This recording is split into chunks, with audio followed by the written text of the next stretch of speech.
Assalamualaikum warahmatullahi wabarakatuh. Pertemuan kali ini merupakan lanjutan dari pertemuan kemarin, yaitu menjelaskan tentang pengujian hipotesis rata-rata untuk satu populasi.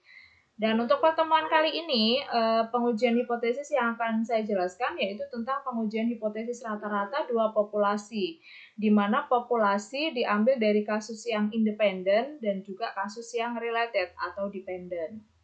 Nah, dalam kita melakukan estimasi, dalam kita melakukan pengujian hipotesis, maka untuk rata-rata dua populasi yang akan kita duga itu adalah selisihnya. Berbeda dengan parameter satu populasi yang akan kita duga adalah pada rata-rata populasi dengan nilai tertentu. Sedangkan untuk pengujian hipotesis rata-rata dua populasi yang akan kita duga adalah selisihnya, baik itu mu1 min mu2 ataupun mu2 min mu1. Yang perlu diperhatikan dalam kita melakukan pengujian hipotesis untuk rata-rata dua populasi ini, maka yang kita perhatikan adalah untuk standar deviasi dari populasi, itu diketahui atau tidak. Kemudian jumlah sampel baik dari sampel populasi pertama maupun sampel yang diambil dari populasi kedua, jumlahnya adalah kurang dari 30, lebih dari 30, atau sama dengan 30. Karena apa? Karena nanti peraturan-peraturan tersebut, syarat-syarat tersebut itu akan berdampak pada statistik uji yang akan digunakan. Nah, untuk statistik uji yang digunakan itu sama seperti kita melakukan pengujian hipotesis rata-rata satu populasi, yaitu kita menggunakan statistik uji Z maupun statistik uji T. Baik, untuk langkah-langkah pengujian hipotesis rata-rata dua populasi, maka yang pertama adalah kita menentukan hipotesis awal, yaitu H0 maupun hipotesis alternatif. Di mana untuk yang A itu karena pengujian dua arah, maka kita definisikan mu1 min mu2, H1-nya adalah tidak sama dengan. Untuk kondisi B, untuk mu1 kurang dari sama dengan mu2 dan mu1 lebih dari mu2. Dan kondisi C, mu1 lebih dari sama dengan mu2 dan H1-nya itu mu1 kurang dari mu2, di mana B dan C ini saling berlawanan dan menggunakan pengujian hipotesis satu arah. Oke, jadi di sini nanti apabila kita melakukan pengujian hipotesis untuk yang kasus related atau kasus dependent, maka nanti akan muncul mu-D. Nah, mu-D ini adalah selisih rata-rata populasi 1 dengan populasi 2 yang saling berhubungan atau saling dependent. Ini untuk yang kasus independen. Kemudian yang kedua adalah kita menentukan level of signifikasi atau alfa. Alfa merupakan error atau jenis kesalahan pertama, umumnya 5% atau berada di antara range 1 sampai dengan 10%, dan ini tergantung oleh kasus yang sedang didalami oleh si peneliti. Apabila kasusnya memang kasus yang membutuhkan variasi yang banyak seperti kasus sosial, maka kita bisa memperbesar alfanya itu lebih dari 10%. Baik, yang ketiga itu adalah kita menentukan statistik uji. Untuk jumlah sampel yang diambil dari populasi pertama dan populasi kedua itu lebih dari sama dengan 30, dan N1, N2 itu kurang dari 30, untuk standar deviasi baik dari populasi 1 dan 2 diketahui, maka statistik uji yang akan kita gunakan adalah Z hitung dengan rumus seperti ini, dengan persamaan seperti ini. Nah, untuk pengurangan X bar 1 dan X bar 2 itu harus menyesuaikan dari hipotesis yang kita gunakan. Apabila di sini tertera mu1, mu2, nah maka yang kita gunakan di sini adalah X bar 1 dulu, X bar 2. Apabila di sini mu2 sama dengan mu1, maka di sini akan kita balik juga. Atau di sini kalau kita menggunakan mu1 min mu2, maka di sini juga harus selaras X bar 1 min X bar 2. Apabila dibalik boleh mu2 min mu1, maka di sini juga harus selaras X bar 2 min X bar 1. dibagi dengan akar sigma kuadrat 1, artinya varians dari populasi 1 dibagi dengan jumlah sampel pada populasi 1. Ditambah dengan varians pada populasi 2 dibagi dengan jumlah sampel pada populasi kedua. Kemudian untuk yang B, statistik uji untuk Z hitung. Nah, di sini karena N1 dan hanya diperuntukkan untuk jumlah sampel dari populasi 1 dan 2 itu lebih dari sama dengan 30. Sedangkan untuk standar deviasi populasi 1 dan 2 itu tidak kita ketahui. Sehingga kalau kita pakai standar deviasi populasi, maka tinggal kita ganti.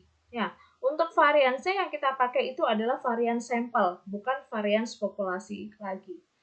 Sedangkan untuk kondisi C, nah itu apabila N1 dan N2-nya itu jumlah sampelnya kurang dari 30, serta standar deviasi populasinya tidak diketahui, maka statistik uji yang kita gunakan adalah T-hitung. Di mana di T-hitung ini nanti ada SP, SP ini kepanjangan dari spulen, itu harus kita cari dulu dengan mencari nilai N1 min 1 S1 kuadrat ditambah N2 min 1 S2 kuadrat dibagi N1 plus N2 min 2. Nah, penyebut inilah nanti yang akan kita gunakan sebagai derajat bebas dalam mencari nilai T tabel. Nanti akan Anda lihat di contohnya. Kemudian untuk yang keempat yaitu menentukan statistik daerah kritis ya. Nah, ini berlaku juga untuk yang T. Ini sama seperti kita menentukan satu populasi, pengujian hipotesis rata-rata satu populasi.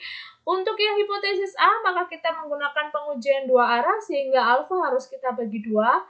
Untuk yang B, satu arah, di mana untuk daerah kritisnya itu berada di tolak H0 atau H1, maka di posisi kanan.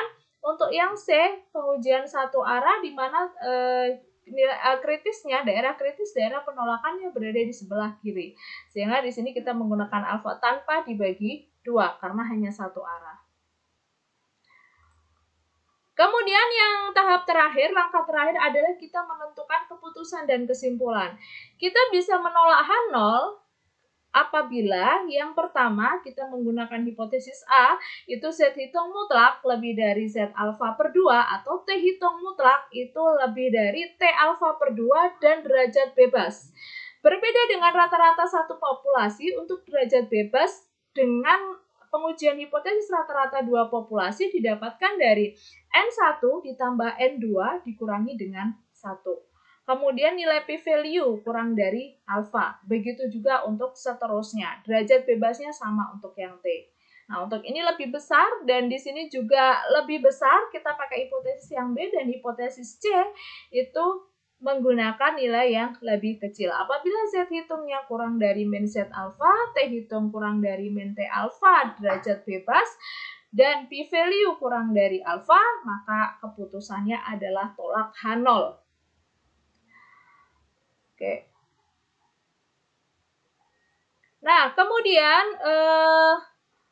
untuk contoh kasusnya ya. Untuk contoh kasus dari pengujian hipotesis rata-rata dua populasi dengan kasus independen, saya berikan di contoh yang pertama, example 1. Di sini Anda bisa melihat bahwa you are a quality inspector. Is there a difference in level of precision between milling machine A and B? Jadi kata kunci harus kita tentukan apakah kita menggunakan hipotesis A, B, atau C. Nah, karena di sini kita tentukan bahwa is there a difference, apakah ada perbedaan pada level presisi between mesin A and mesin B.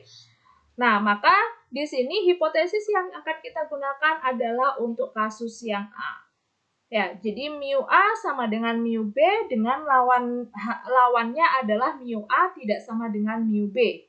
Ini A dan B adalah mesin, sehingga kita ngikuti di sini, nggak harus 1 dan 2, tapi sesuai dengan soal yang diberikan, bisa A dan bisa B. Kemudian yang kedua, level signifikasinya di sini dijelaskan menggunakan 0,05 dengan assuming equal variance. Nah, kemudian statistik uji yang kita gunakan itu kita lihat jumlah sampelnya, oh ternyata jumlah sampel A dan B masing-masing kurang dari 30. Dan standar deviasi populasi tidak diketahui, sehingga statistik uji yang kita gunakan adalah statistik uji T hitung. Nah, di mana di sini saya gunakan A dan B, saya ngikut ya. Jadi X bar A min X bar B dikurangi mu A min mu B. Sepulan 1 per akar 1 per NA ditambah 1 per NB. Nah, ini kita masukkan angka-angka ini. Jadi ini jumlah sampelnya, standar rata-rata untuk sampel A dan B, dan standar deviasi untuk sampel A dan B. Ini kita masukkan, maka ketemu nilai, dan sepulannya kita cari. NA min 1SA kuadrat ditambah NB min 1SB kuadrat dibagi dengan NA plus NB, ini NA plus NB dikurangi dengan 2. Kita bagi DF-nya, maka di sini ketemu 1,502. Dari 1,502 dan T kita masukkan ke sini, sehingga T hitung ketemu 1,664. Dari hasil ini, kemudian kita cek untuk daerah kritisnya. Jadi daerah kritis karena kita menggunakan hipotesis A, maka yang akan kita gunakan juga yang A. Nah, kita menggunakan pembanding min T alfa per 2 sampai dengan T alfa per 2. Ini kita lihat di tabel T, Anda bisa lihat dengan derajat bebasnya 44 dan nilai alfa per 2-nya adalah 0,025, maka ketemu di T tabel itu ketemu 2,3207. Sehingga T hitung yang bernilai 1,664, ini 1,664 ya. Jadi nanti bisa direvisi, 1,664 itu berada di daerah antara min 2,3207 dan 2,3207. Berarti berada di mana? Di daerah penerimaan H0. Ini maaf, ini salah ya, nanti bisa diganti dengan 1,664. Ya, ini. Oke. Nah, kemudian setelah kita menentukan daerah kritis, maka langkah selanjutnya adalah kita menentukan keputusan dan kesimpulan. Di mana untuk keputusan dan kesimpulannya, Anda bisa cek di T hitung. Tadi saya salah memasukkan ya, T hitungnya adalah 1,664. 1,664 kita bandingkan dengan tabel tadi 2,3207. Maka nilainya adalah kurang dari 2,307. Kesimpulannya sama, hanya di sini nanti silakan diganti angkanya jadi 1,664. Kesimpulannya adalah gagal tolak atau terima H0. Sehingga artinya apa? Kalau kita menerima H0, berarti tidak ada perbedaan level presisi antara mesin A dan mesin B. Itu untuk yang pengujian hipotesis rata-rata dua populasi yang berasal dari populasi independen. Sekarang saya akan menjelaskan lanjutannya adalah, Nah, di sini kita coba gunakan, ternyata ada penyelesaian dengan Minitab ya. Saya akan memberikan tutorialnya. Untuk yang kasus independen, nah ini kita bikin worksheet baru ya. Nah, ini untuk yang kasus independen terlebih dahulu, untuk dua populasi. Oke. Jadi langsung aja kita masuk ke stat, kemudian masuk ke basic statistik, kemudian masuk ke dua sampel T. Anda bisa lihat pilihan di sini ada satu sampel Z, satu sampel T, dua sampel T, dan pair T. T berpasangan, itu untuk kasus dependen. Kalau dua sampel T untuk kasus independen. Nah, sekarang bisa dicek, loh Bu, nanti kalau yang untuk dua sampel Z bagaimana? Untuk dua sampel Z Anda bisa lakukan perhitungan sendiri melalui statistik uji tanpa menggunakan Minitab. Oke, sekarang kita coba untuk yang dua sampel T karena kasusnya ada independen. Nah, karena di sini kita nggak masukkan sampel karena udah ready summarize datanya, maka langsung kita masukkan. Sampel 1 adalah untuk yang A, tadi kita isi 21, kemudian sampel tadi kita isi dengan 25. Kemudian untuk sampel minnya, kita lihat di sini. Nah, ini 3,27, 2,53. Ini 2,53. Sedangkan untuk standar deviasinya,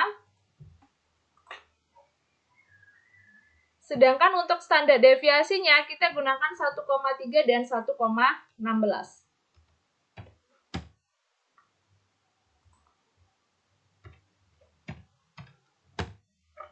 Kemudian option kita cek, assume, karena tadi diasumsikan variansnya sama, dan ini confidence level, alternatif hipotesis sudah kita pilih yang dua arah.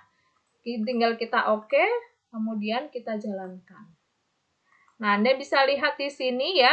Jadi hasilnya kita langsung lihat p-value-nya saja. P-value-nya adalah 0,047. Kita bandingkan dengan nilai alfanya 0,025. Maka p-value di sini lebih besar daripada nilai alfanya. Maka keputusannya adalah terima H0. Jadi sama ya. Anda bisa lihat di sini ya.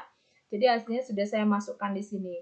Jadi hasil dari uji Minitab diketahui bahwa nilai p-value itu kurang dari alfa per 2.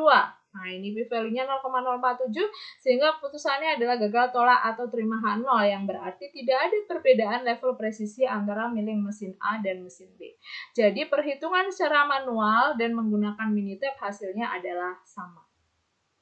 Nah, berikutnya saya akan menjelaskan tentang untuk related sampel ini ya. Jadi untuk yang kasus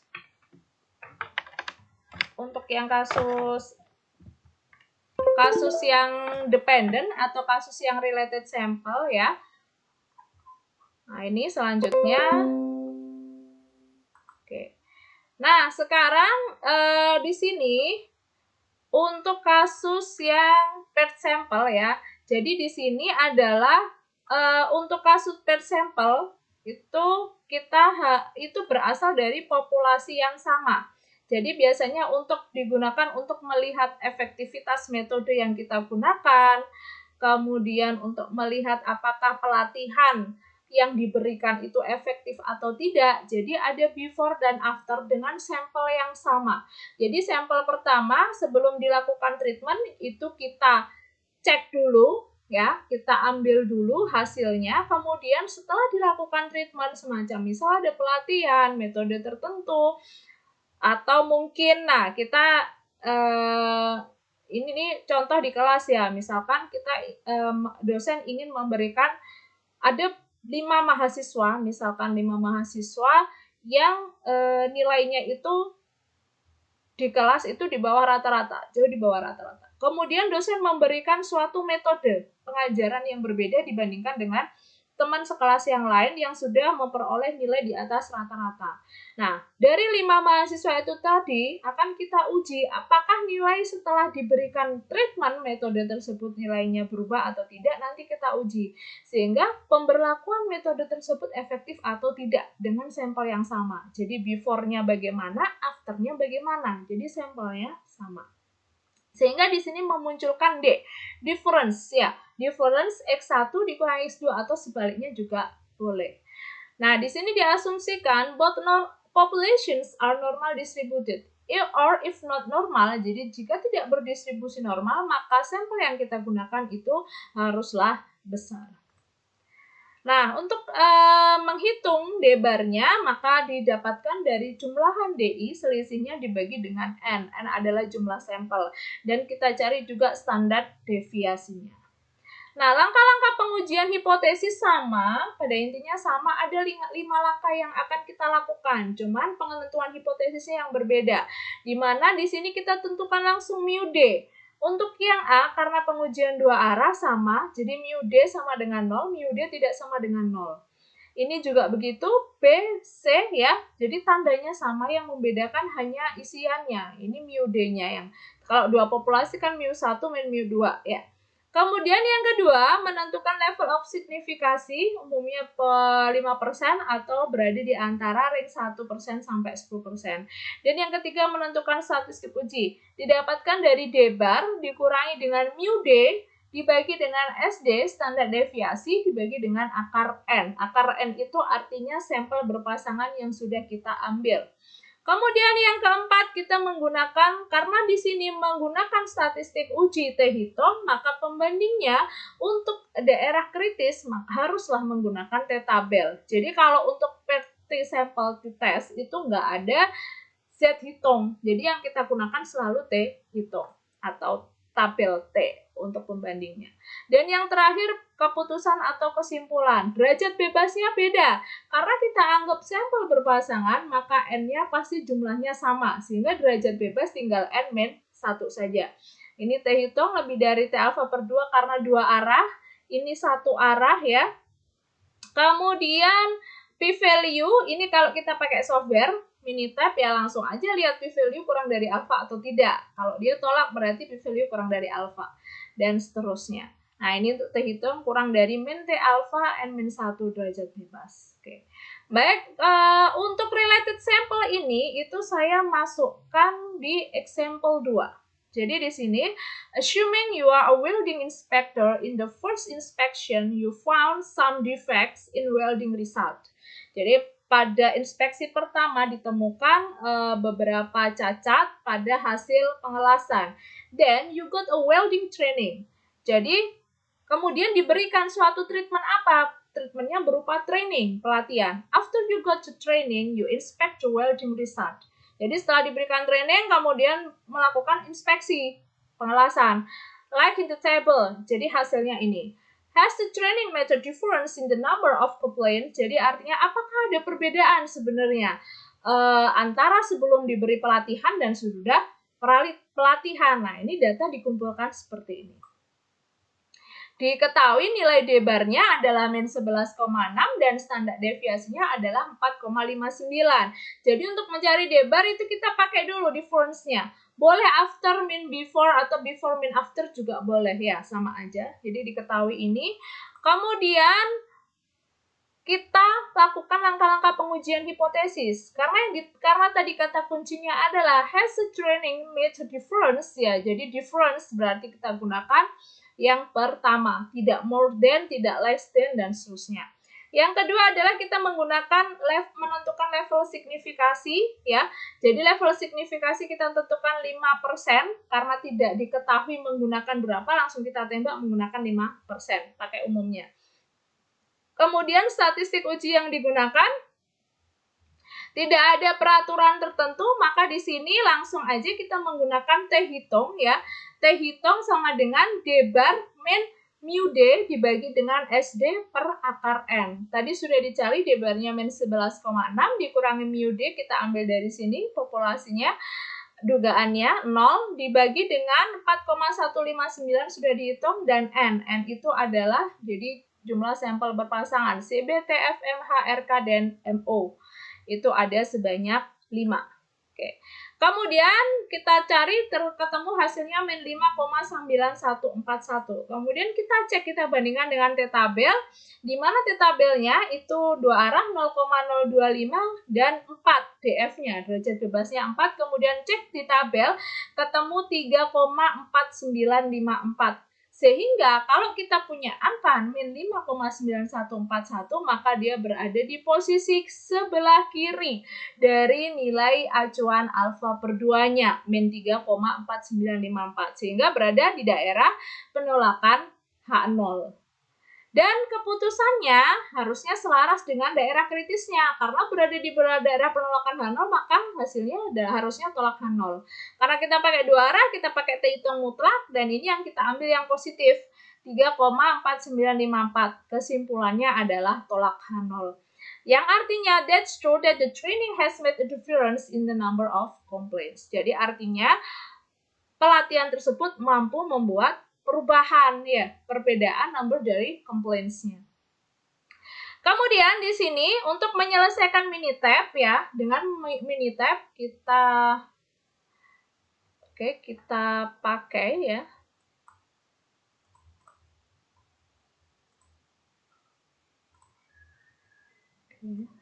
Jadi di sini kita masukkan, ini sudah saya masukkan sampelnya.